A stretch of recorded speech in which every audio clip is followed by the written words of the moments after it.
Bonjour à tous, bienvenue dans une nouvelle vidéo. Aujourd'hui nous allons faire un tag, et pas n'importe quel tag, puisqu'il s'agit du Tea Book Tag que j'ai trouvé sur la chaîne de Margot Liseuse il y a de cela bien des années. Et il s'agit d'allier thé avec lecture. Voilà, ce qui est de mes choses favorites au monde, puisque je suis une très grande fan de thé. Évidemment, le cliché du rat de bibliothèque, excusez-moi. English Breakfast, un livre que tout le monde t'a recommandé et que tu as donc fini par lire. Eh bien, il n'y en a pas beaucoup parce que souvent quand on me le recommande, eh bien, je l'achète. Ce que j'ai fait, j'achète, mais je ne le lis pas forcément. Je pourrais dire les Twilight quand ils sont sortis parce qu'il y a vraiment eu beaucoup de buzz autour et donc ça m'a un peu, voilà, entraînée à lire les livres. Mais sinon, plus récemment, il y a un classique de la littérature américaine que je n'avais pas lu. Un classique jeunesse que apparemment tous les petits américains ont lu et donc je me suis dit non, c'est pas possible, il faut vraiment que je le lise. Mais c'était plus une pression, vraiment une pression. Il s'agit des 4 filles du Dr March de Louisa May Alcott. Les 4 sœurs, les 4 filles du Dr March, ce sont un petit peu leurs aventures tout au long de leur enfance. C'est vraiment très amusant à lire et même pour l'avoir lu à 18 ans, j'étais bien dans l'histoire, voilà. Earl Grey, un livre sombre qui t'a laissé une forte impression même après l'avoir fini. Il s'agit de A Kiss in the Dark de Kat Clark. C'est l'histoire de 2 jeunes femmes qui se rencontrent via internet, seulement l'une des deux pense que l'autre est un garçon. Et donc je peux vous laisser imaginer que ça présage des moments sombres, effectivement. L'auteur nous manipule tellement bien qu'on finit par cautionner le mensonge. Mais ensuite, ce qui se passe dans la deuxième partie du roman est tellement horrible, sincèrement, que je l'ai lu il y a déjà 6 mois et j'y repense encore très souvent. Donc bravo Kat Clark, j'imagine. Rooibos, un livre qui t'a fait découvrir un autre pays. Je l'ai déjà présenté sur cette chaîne, mais il s'agit de Mon traître de Sorge Chalendon, qui m'a présenté l'Irlande du Nord. L'Irlande du Nord, certes, il y a 30 ans à peu près, mais toujours l'Irlande du Nord.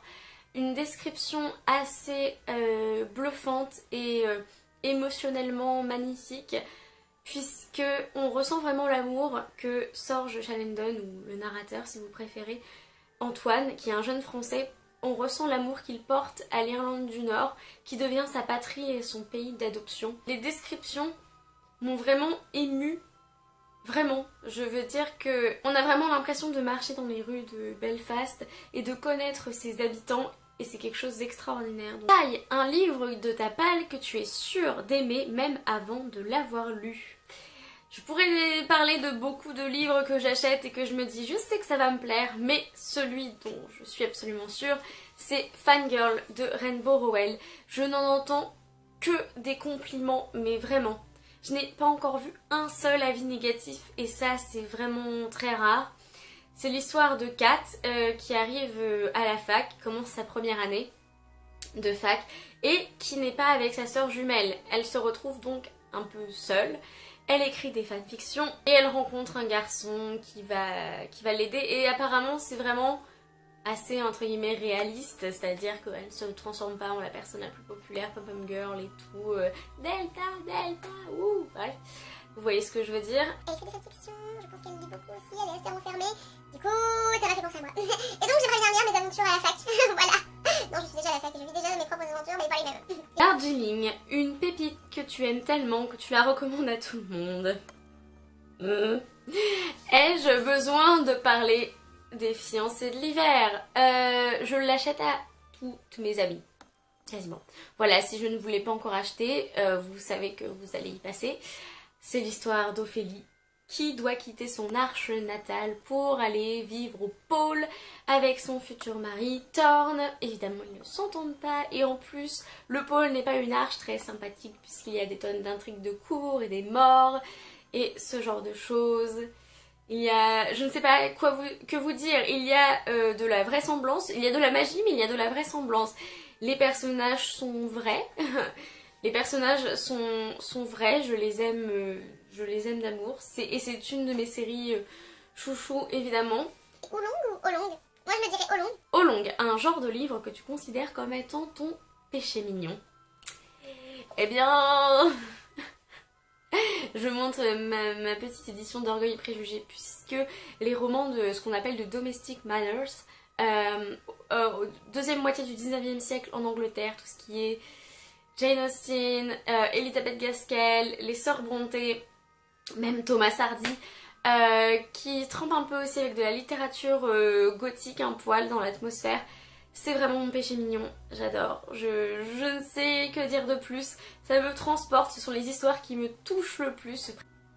Mon péché mignon, je ne peux pas m'en empêcher, il y en a certains, je ne sais pas, c'est Marc Lévy, et moi non, c'est ça. Et j'essaie de ne pas trop en abuser. Ginseng, un livre qui t'a fait sortir d'une panne livresque, eh bien pour moi c'est Une vie entre deux océans de M.L. Stedman, qui m'a fait sortir d'une panne livresque au mois d'octobre, début octobre. J'ai eu une panne livresque à peu près juillet, août, septembre, où j'avais quelques lectures, mais franchement rien d'extraordinaire, rien de bien fou, et Une vie entre deux océans est arrivée dans mon existence de lectrice, et là j'ai su que l'espoir était retrouvé. Camomille, un livre qui t'a endormi et que tu n'as même pas pu finir.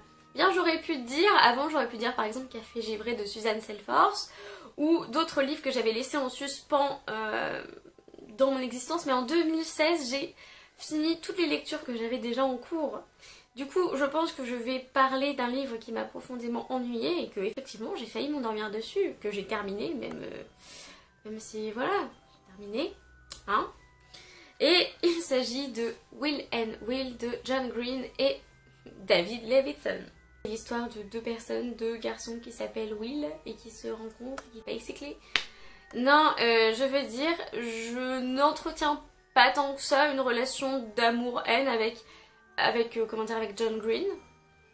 J'ai bien aimé tous ses autres romans, vraiment, même le Théorème des Catherine qui est un petit peu particulier. Mais alors celui-là, Will and Will, je sais pas. Je crois que tout le délire avec Tiny Cooper là, mais what? Je sais pas, beaucoup de personnes ont adoré ce personnage, et ben moi je sais pas, j'ai pas accroché, mais vraiment pas. Là Sam, un livre qui t'a chamboulé et que tu n'as pas pu reposer jusqu'à ce que tu l'aies fini. L'ombre du vent de Carlos Ruiz Zafón. J'en ai déjà parlé maintes et maintes fois, honnêtement.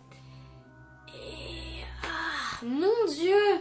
J'ai commencé à le lire, il était peut-être 20 h et je l'ai fini à 3 h du matin parce que je ne pouvais tout simplement pas le lâcher. Parce qu'il est complètement extraordinaire, il m'a subjuguée. Certes, j'ai été déçue par la fin et je l'ai déjà dit aussi maintes et maintes fois. Mais c'était une énorme surprise. Et alors là, mais je ne pouvais pas m'arrêter, je voulais continuer dans cet univers qui était absolument extraordinaire. Et c'est vrai que ça m'a chamboulée, je me suis posé beaucoup de questions, j'ai élaboré des hypothèses, mon cerveau tournait à 2000 à l'heure. Et dernière question, thé vert matcha, un livre que tu considères être le joyau de ta bibliothèque. Je vous montre mon encyclopédie illustrée de Tolkien. Si vous ne le savez pas, et je ne sais pas comment vous feriez pour ne pas le savoir, mais remarque qu'il n'y a pas de trucs du Hobbit derrière moi, ils sont juste devant moi tout partout. Si vous ne le savez pas, je suis une très grande fan de Tolkien, de tout son travail. Je trouve que c'était un linguiste et un écrivain admirable. C'est une de mes plus grandes sources d'inspiration au monde. Voilà, l'univers qu'il a créé, les langues qu'il a créées. Je veux dire, mon maître à penser, c'est lui.